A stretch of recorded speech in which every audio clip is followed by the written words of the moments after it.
무면허 음주운전자가 사고를 내고 도주하는 모습입니다. 운전자는 2차 사고를 낸 뒤 차량을 버리고 도망갔지만 경찰은 음주운전 혐의를 적용하지 못했습니다. 네, 음주운전 적발을 하기 위해선 사고 직후 음주 측정을 해야 하는데 가수 김호중 씨 사례처럼 이 운전자도 현장을 벗어나 음주 사실을 숨기는 이른바 술타기 수법을 한 것으로 보입니다. 하지만 다음 달부터는 이런 음주 측정 거부 행위는 철퇴를 맞을 예정인데요. 최혁규 기자가 보도합니다. 좌회전하는 택시 앞으로 갑자기 불법 유턴하는 SUV 차량이 끼어듭니다. 사고를 낸 차량이 도주하자 택시가 뒤를 쫓습니다. 가해 차량은 사고 직후 2km 난폭 운전을 하다 보행로 펜스를 박은 뒤에야 멈춰섰습니다. 택시 운전자가 도착하자 가해 차량 운전자 A씨는 그대로 도주했습니다. 다음 날 경찰이 A씨에게 연락을 하자 A씨는 아버지와 술을 마시고 있다는 등을 이유로 들며 출석을 거부했습니다. 사고 일주일 뒤 경찰에 출두한 A씨는 그제서야 음주 사실을 자백했습니다. 경찰은 A씨가 사고 당일 술을 마신 사실을 숨기기 위해 고의로 술을 마시는 술타기 수법을 사용한 것으로 보고 있습니다. 측정을 곤란하게 하기 위해서 추가로 음주를 하거나 그 의도로 의약품을 복용한 경우에 그런 여러 가지 유행이 술타기의 그 유행이라고 생각됩니다. 경찰 조사 결과 A씨는 무면허 상태에서 부산 범일동에서 술을 먹다 음주 상태에서 10km 이상을 운전한 것으로 확인됐습니다. 경찰은 무면허 운전 등의 혐의로 A씨를 구속했지만 정작 음주운전 혐의는 적용하지 못했습니다. 현재는 음주운전을 적발하기 위해선 사고 당시 혈중 알코올 농도 측정이 반드시 필요했기 때문입니다. 하지만 다음 달 4일부터 술타기 수법도 처벌 대상이 됩니다. 음주 측정 자체를 무력화시키려는 시도를 할 거라는 부분은 예상하지 못했던 거죠. 그동안 법이. 그동안 생각하지 못했던 부분에 처벌의 공백이 있다는 걸 인식하면 그 부분을 메꿔오는 식으로 항상 개정을 해왔거든요. 경찰은 사법방해와 난폭 운전에 대한 경종을 만드는 계기가 될 것이라는 입장입니다. KNN 최혁규입니다. 경남 합천의 3층짜리 돼지 축사에서 불이 나면서 실습 중이던 대학생 한 명이 목숨을 잃었습니다. 안용기 기자가 보도합니다. 건물 지붕에서 불길이 타오르면서 새까만 연기가 쉴 새 없이 뿜어져 나옵니다. 헬기까지 동원돼 물을 뿌려보지만 좀처럼 불길이 잡히지 않습니다. 화재는 어제 오후 5시쯤 경남 합천군의 한 돼지 축사에서 시작됐습니다. 연기가 시커먼 연기가 막 많이 났어요. 나긴 덜에 있는 사람이 놀래가지고 막 동네로 들어오고 산에 올라가고 싶어서 모두 겁을 냈지. 2층짜리 돼지 축사 지붕에서 시작된 불은 삽시간에 건물 전체로 번졌습니다. 옥상에서 배관 토치 절단 작업하다가 이게 불꽃이 튀고 해가지고 화재가 발생했. 현장 작업자 18명이 긴급 대피했지만 안에서 작업하던 대학생 20살 A씨는 그대로 불길에 갇혔습니다.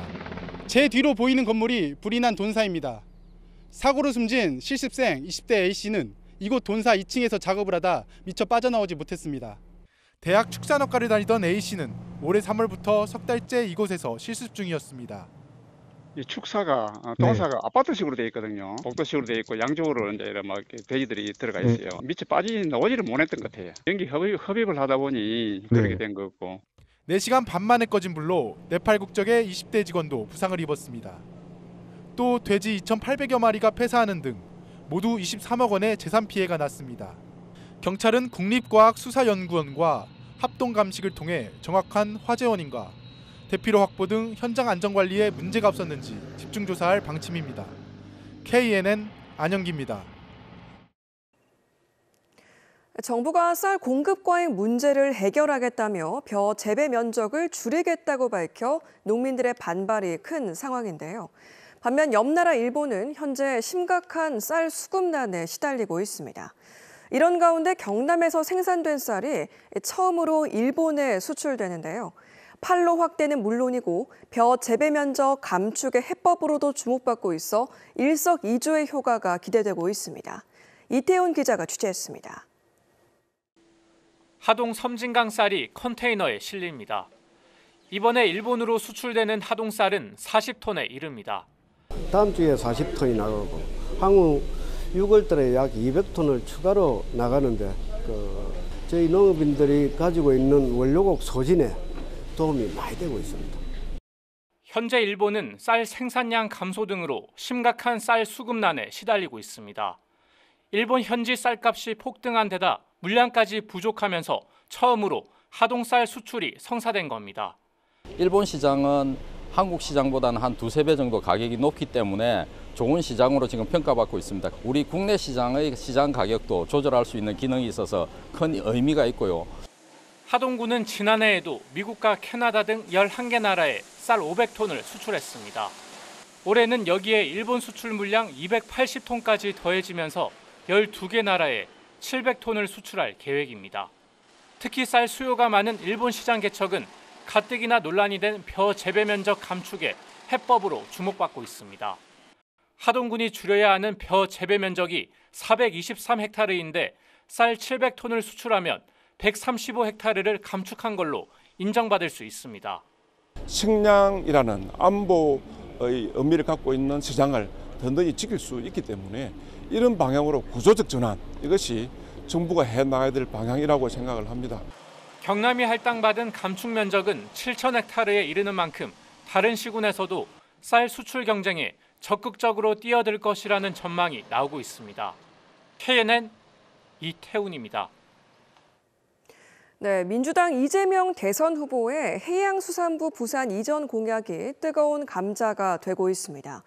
지역 국민의힘에서는 해수부가 부산으로 내려오게 되면 업무 효율이 떨어져 지방기관으로 전락할 거라고 지적하고 나섰고, 민주당 안에서도 충청권 의원들의 반대 기류가 감지되고 있습니다. 김민욱 기자가 보도합니다. 부산을 해양수도라고 부르고 있지만 무늬만 해양수도라는 비판은 꾸준히 제기돼 왔습니다. 이 때문에 부울경 지역을 해운, 조선, 해양금융중심지로 만들어야 한다는 고민은 계속돼 왔는데 그 방법론에 있어서는 각 정당 간 차이를 보이고 있습니다. 민주당 이재명 후보의 해양수산부 부산 이전 공약도 입장이 다릅니다. 국민의힘에서는 해수부 부산 이전의 회의적 입장입니다. 해수부 장관 출신인 조승환 의원은 해수부가 세종시에 있는 편이 예산 배정과 정책 입안에 효과적이라며 이전하면 단순한 지방기관으로 전락할 가능성이 있다고 지적합니다. 산업은행 이전을 통한 조선산업 지원이 효과적이라는 주장입니다. 해수부 공무원 600명 옮긴다고 해가지고서 해양수도가 되지 않습니다. 부산의 문제는 산업 기반의 붕괴와 일자리 부분입니다. 해양산업을 키워서 부산을 메카로 만들어가는 이런 공약이 필요합니다. 개혁신당은 해수부의 수상과 해양 기능은 각각 산업부, 국토교통부로 이전시켜야 할 통폐합 대상이라며 이전은 불가하다는 입장입니다. 더불어민주당은 부산으로 내려와야 해수부의 위상이 더욱 커진다는 정반대의 주장을 내놓습니다. 특히 산업통상자원부의 조선기자재 산업지원 기능을 해수부로 이전하겠다는 계획을 내놨는데 해수부의 예산과 위상이 강화되고 지역 경제 발전에도 시너지가 클 것이라는 주장을 펴니다. 해양수산부로 이관하자. 그렇게 되면 현장감 있는 조선기자재 사업을 지원할 수 있기 때문에 조선기자재 사업도 활성화되고 그걸 통해서 부산 지역 경제가 획기적으로 활성화하는 데 크게 기여할 것이다. 충청권 민주당 의원들의 해수부 이전 반대 기류도 관건입니다. 부산 민주당 의원들이 산업은행 이전에 찬성했지만 서울 정치권을 설득하는 데 실패한 전례가 되풀이되지 않을지 주목할 점입니다. KNN 김민욱입니다. 현대건설의 목리로 촉발된 가덕도 신공항 시공사 선정 표류 상황이 장기화될 조짐에 놓여 있습니다. 국토교통부가 무의미한 절차를 고집하는 탓인데 적기 개항 의지가 없는 것 아니냐는 의구심까지 낳고 있습니다. 이 소식은 김건영 기자가 보도합니다.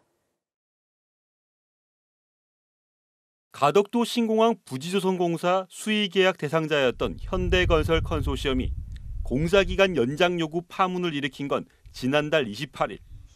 국토교통부는 발빠른 후속 조치를 공언했습니다. 보완되지 않을 경우에는 저희가 플랜 B를 또 가동해야 되지 않겠습니까? 지난 8일 현대 측이 기본 설계 보완을 거부하면서 국토부는 수의계약 중단을 선언했습니다. 국가계약법을 무시한 현대 측 책임이 분명한 만큼 입찰 자격 박탈과 함께 재공고에 들어가는 게 순리였습니다. 그런데 국토부 행보는 이상했습니다. 가장 기본적인 입찰 조건조차 따르지 않은 현대 측의 기본 설계를 굳이 심의 절차로 넘겼습니다. 최소 한 달 이상 불필요한 심의 기간을 허비하게 됐습니다. 동시에 공사기간과 발주 방식 등 입찰 조건 변경 검토에도 착수했습니다. 국토부의 조치는 재입찰을 통한 시공사 교체를 염두한 것으로 풀이됩니다. 하지만 재입찰의 경우 새로운 적격성 검토 등을 다시 밟아야 돼서 연대 착공이 불가능해집니다. 착공 지연을 6개월 이내로 줄일 수 있는 입찰 재공고 방식이 가능한데도 말입니다. 부산시도 이례적으로 국토부를 향해 신속한 조치를 요구하고 나섰습니다. 소모적인 절차를 최소화해달라는 겁니다. 국토부의 재량의 범위에 있다 하더라도 이건 정책적으로 빨리 하려는 의지를 갖고 있는 정부 당국이 그런 방식으로 일을 처리해서는 안 된다라고 생각합니다. 이달 안에 시공사 선정 재공고가 이루어지지 않은 채 새 정부가 들어서게 되면 착공은 더더욱 장기 표류할 것이란 전망까지 나옵니다. KNN 김건영입니다. 부산교육청은 수억 원의 공금을 횡령한 직원을 적발하고 감사에 들어갔습니다. 해운대 교육지원청 소속 공무원 A씨는 지난해 9월부터 최근까지 법인카드 유용과 경비 횡령 등의 방식으로 8억 원 상당의 금액을 빼돌린 혐의를 받고 있습니다. A씨는 이 돈으로 불법 스포츠 도박을 한 것으로 확인됐습니다. 전 재산이 든 가방을 택시에 두고 내린 70대 노부부가 경찰의 도움으로 가방을 찾았습니다. 부산 기장경찰서에 따르면 부산으로 여행 온 70대 부부는 지난 15일 현금 1,000만 원과 100여만 원 상당의 금이 든 가방을 택시에 두고 내렸다고 신고했으며 경찰은 4시간 동안의 수색 끝에 택시 차 번호를 확인해 가방을 찾아줬습니다. 네, 이달 들어 창원과 거제, 함양 등 경남에서만 중증 열성 혈소판 감소 증후군, 이른바 SFTS에 3명이 확진된 것으로 나타났습니다.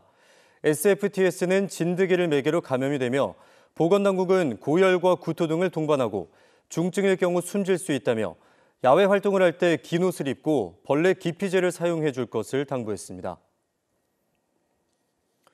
한동훈 전 국민의힘 대표가 부산을 찾아 공식 선거운동 기간 처음으로 김문수 대선 후보 지지 유세에 나섰습니다. 한 전 대표는 최근 흔들리는 모습을 보이고 있는 중도보수 유권자들에게 김문수 후보 지지를 호소하는 한편 계엄과 탄핵에 대한 반성, 윤석열 전 대통령 부부와의 단절이 필요하다며 김 후보에 요구하기도 했습니다. 부산상공회의소가 국민의힘 부산선거대책위원회와 지역 상공인 정책 간담회를 가졌습니다.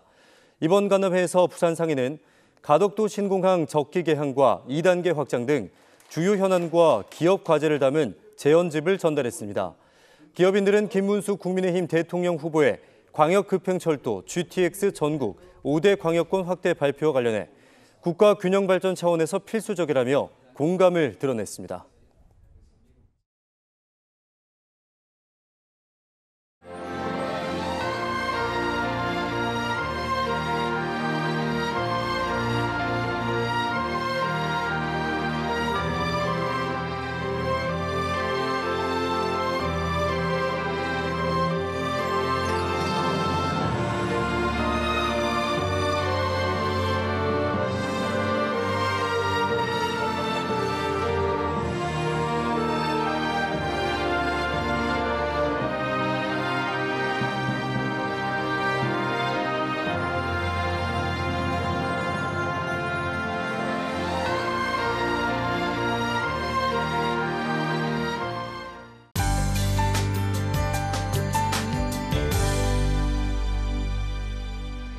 네, 내일 경남에는 비 소식이 있겠습니다. 새벽부터 아침 사이 경남 남해안에는 5mm 미만의 비가 내리겠고요.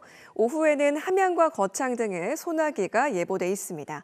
비의 양은 5에서 40mm 정도 예상되고 있습니다. 부산은 구름 많겠고요. 오늘보다 1도에서 2도 정도 기온은 떨어지겠습니다. 해안가 짙은 안개에도 유의하시기 바랍니다. 내일 부산 최저 기온은 20도, 창원 25도로 출발을 하겠습니다. 낮 최고 기온은 부산 23도, 거창 27도 보이겠습니다. 비가 그쳐도 당분간 흐린 날씨 이어지겠고요. 오는 토요일 오후부터 맑은 날씨를 되찾겠습니다.